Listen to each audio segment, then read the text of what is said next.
taga Naik, Cavite. Ayan, nandito po tayo ngayon sa Salvayo Well General Trias Branch.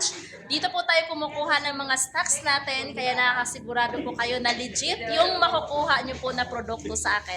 Ayan, kita nyo po si Ryan Apaco. Siya po yung nandito sa General Trias, di ba? Kami po yung mga partner. Ayan po mga business partner natin sa iba't ibang lugar. Yan po sa Taguig. Si Ma'am May Amor. Yan. Si Sir, saan nga po kayo naka-assign? Sa QC. Diba? Sa lahat ng mga taga-QC, dito po kayo mag-order sa kanya para sure na legit yung makukuha. Yan naman. Siyempre, ito, taga-Bacoor, Cavite. Ito, yan. Sa lahat ng mga taga-Bacoor, message nyo po si Ma'am Jameson. Yes. Ito pa, yan. Si Ma'am ng Dasmariñas. Grabe, ang lakas ito. Yan, si Ma'am Lourdes. Eto, mag-message po kayo sa amin kung saan man po kayo location na malapit po.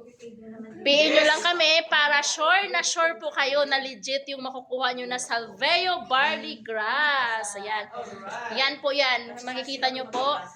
Yan po yung ating mismong office ng Salvayo Well. Kaya PM na kayo para sure ka na legit ang makukuha. Bye!